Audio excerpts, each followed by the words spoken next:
Hello, everyone, and welcome to this match. This is match 4 of a league.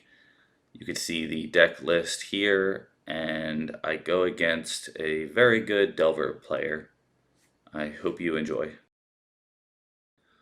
Lucky for me, I'm on the play, and no matter what I'm against on the blind, this is a keep. The Pride Mage isn't great, but the Mana Dork and the mana is pretty good. I don't have red, but it is what it is.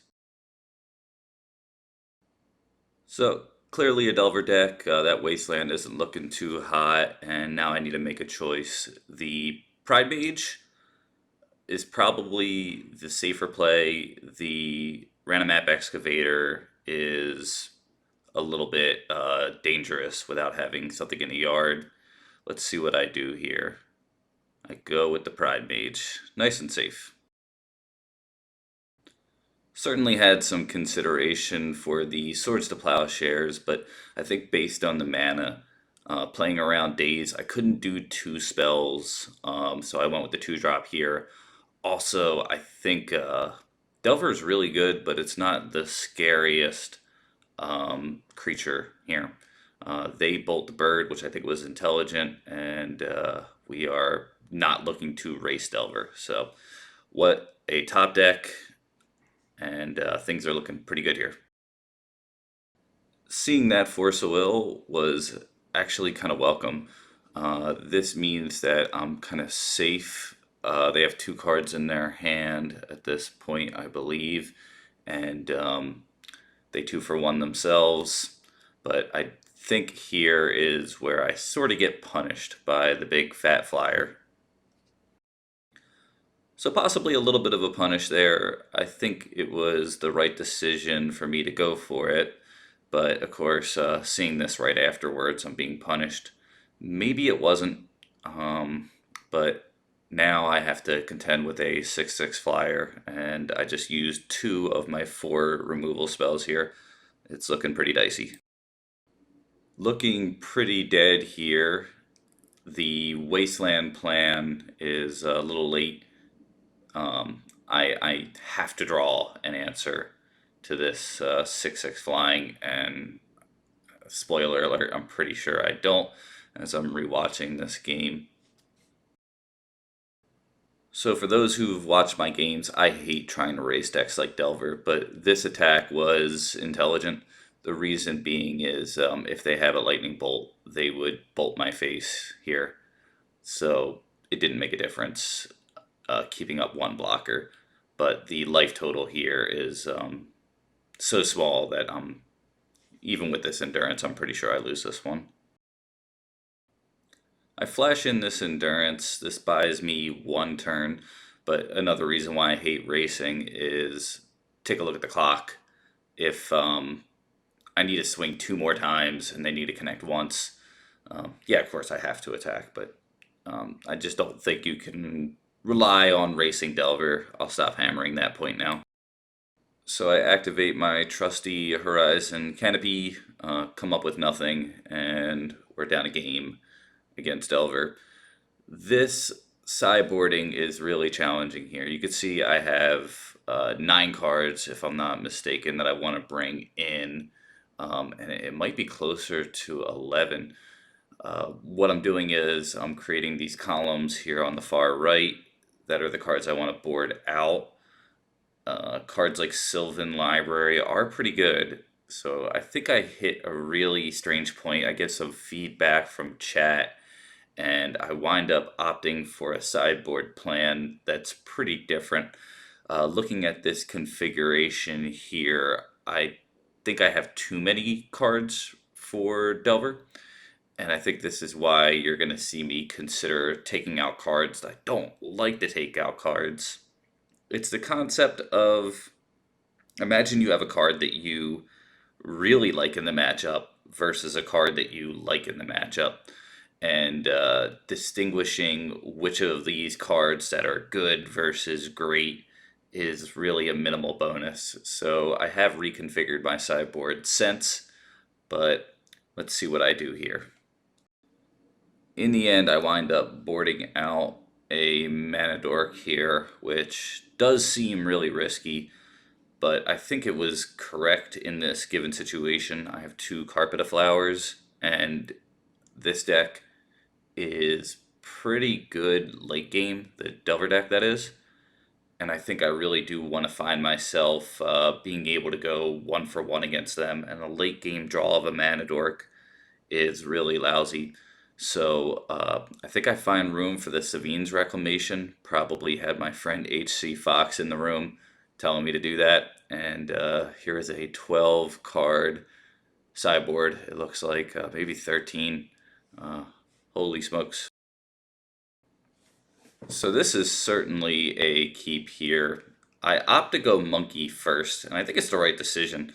A Monkey can be every bit as good as a Mana Dork in the Mana Accelerant and much more. I think we're gearing up to see some fireworks here. I'm pretty sure in this game I get to untap with the Monkey.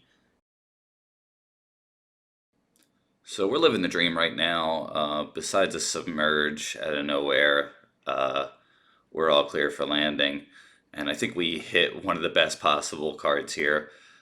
This is going to be some fireworks. I believe my opponent scoops after this, and we're living great. Should I have played around days? Maybe, but I go for the big risk here, and you'll see what happens.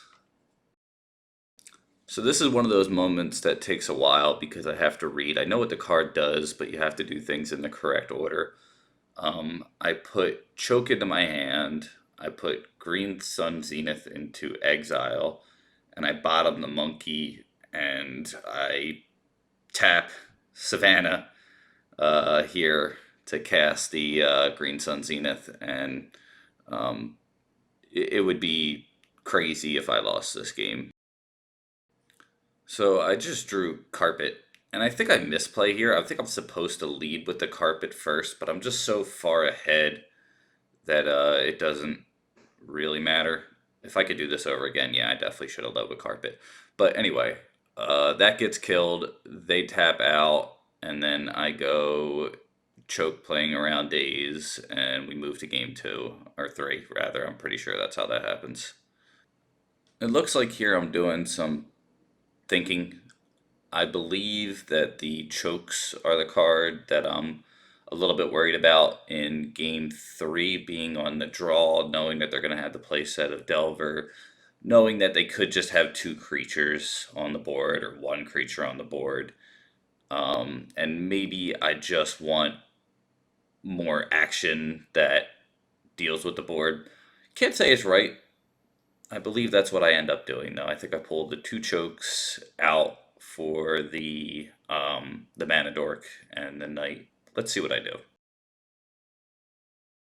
So this is an extremely risky hand right here. I keep it, and I'm on the draw. I have 2 chances to draw a land for turn 2. And Channeler is scary, but it's not Monkey. The Carpet, if I resolve it, is going to be excellent. I go with the basic to be safe, and I'm confident that was the right choice. And because Carpet resolved, I'm going to get the opportunity to land either a Mana Dork or Monkey here. I opt for the Mana Dork. It's a little bit safer because they can keep the creature up to block it. So, and I could also dash it later. I make the more conservative, safe choice. So they just did a cantrip on their turn. They're going to attack. There's a lot of value in what they just did. The Surveil, even though they didn't opt to do it, they're able to sculpt a pretty nice hand here. The board state is pretty ugly for me. I have 3 mana, which is nice, but I didn't draw a land yet. I believe my options are pretty good here. Let's see how this plays out. A little bit of head games here. I was wondering if they were going to try to bolt one of my Mana Dorks, but there's no reason why they would bolt in combat one of my Mana Dorks. I was hoping to somehow finesse getting a second land here off of the Carpet. Uh, the worst possible situation is something like Blazing Volley, but maybe I could have played Ooze or something to play around that. But let's see what happens. Good old Fork Bolt is what happens. Monkey's gonna die, and a Manadork's gonna die. The 1/1 got some value. They surveilled. I think they didn't put it in the graveyard though. I don't. It might not seem like they're getting much value out of that, but it's still, as a player seeing that card, it's still scary because you just don't know what's in their hand, and every time it triggers, even if they don't activate it, it feels like they're getting some sort of intrinsic value. We dash the monkey.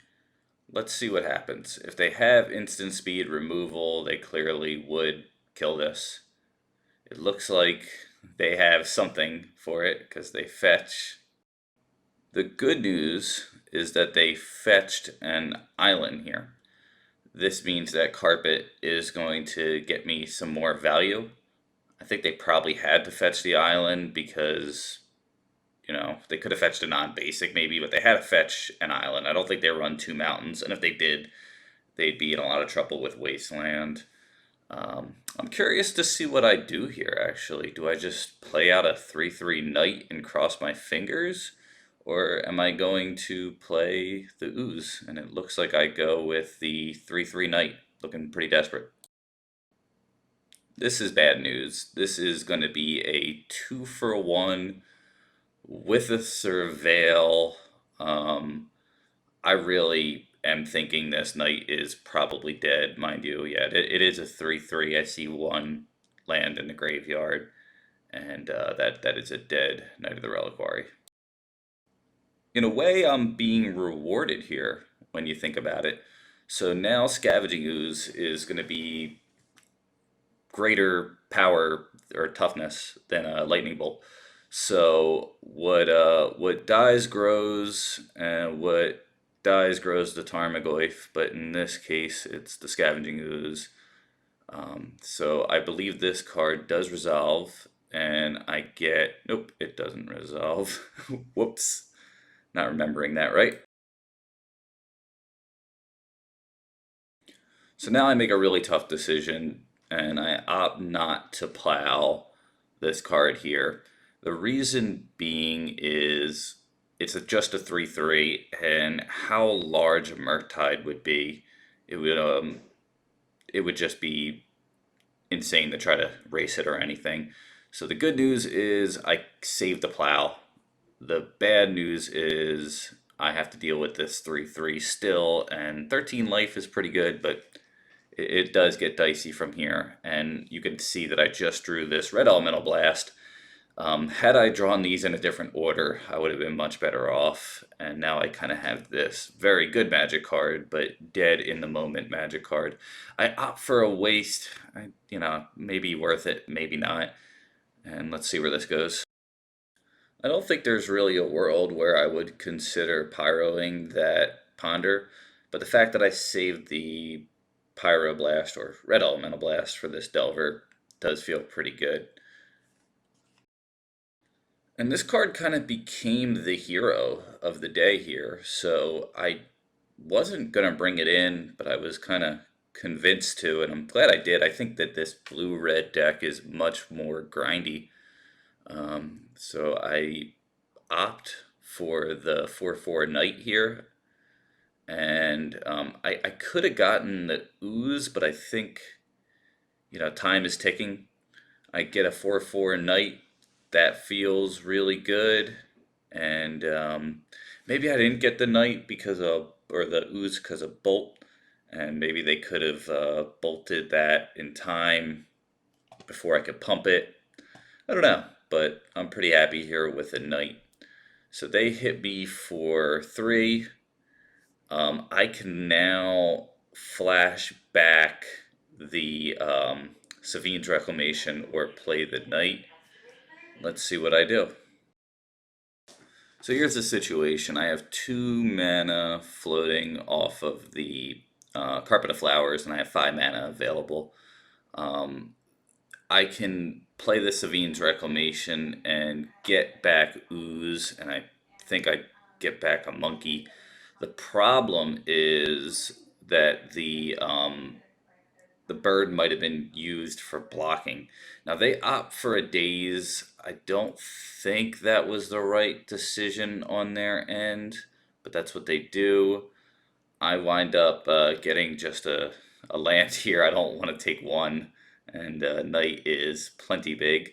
I'm gonna clearly pay for this daze. Now, what this does do is if they draw a bolt here or something like that, I am dead, um, because that would be 6 damage in the air, and then it would be the bolt to seal the game. So we're playing our outs, but our opponent certainly has outs at this point, and I'm staring at my lands, wondering, does it make a difference if I get a land here to make myself have 8 health? And I don't think it does, so I'm pretty sure the monkey was the correct choice. And you can see I'm scared and pondering and thinking about the right decision. Wow, so Delver flipped. We're probably going to see what they actually got. It's not Bolt. I guess it's a Force of Will or something like that. I don't have it up here, unfortunately. I'd have to re-watch the game through my log or something like that to really get it. Now, I think I'm going to be able to take the game over here. Um, what I should have done was I think I should have carpeted of flowers on the other main phase, but I don't. And I'm at 3 life with 2 blockers here. And something really cool happens. I opt to attack with the knight, I believe. Maybe I shouldn't have. Wow, so check out this flip. I have the option to cast this card.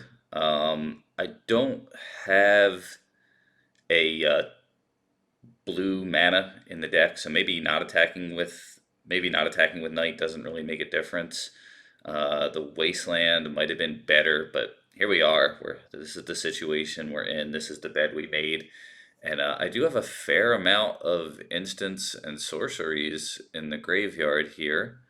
Um, I think I get to leave Knight small, but if they had a bolt, they would go to the face here. And we have a 5/5, an ooze with 2 green mana, and I'm going to get the chance to um, gain life with my scavenging ooze, which is really big. So um, I use the Birds of Paradise mana here. At least I hope I do. Yep, there it is. And gain even more life. And I think we ride off into the sunset here. You can see my face. I'm excited, but I'm nervous. I think this is putting a bow on the game and wrapping it up. Carpet of Flowers, not the best top deck here. I probably wanted Punishing Fire or some sort of removal. Endurance, maybe, would have been awesome. And I believe at this point, Submerge would be their only out, and that might not even be enough. I attack with the ooze. I want to keep the knight up, probably for the wasteland here.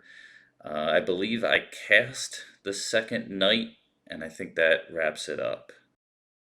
Looks like I actually don't cast the knight. I want to be as conservative with my mana as possible. I'm going to Wasteland their only blue source here, and I think that's a pretty good play. One thing I noticed too by activating the Skoos upon rewatching this replay is I did just turn their Channeler into a 1/1 with Ooze. I don't think I recognized that at the time, but boy, that was extremely helpful. So that wraps up this game. If you like the content, please find me on Twitch, Strass Daddy on Twitch. That's STRASS DADDY. That's me. Find me on Twitch. I'll try to do some more YouTube uploads. And if you like it, leave a comment. Let me know how I did. Thank you.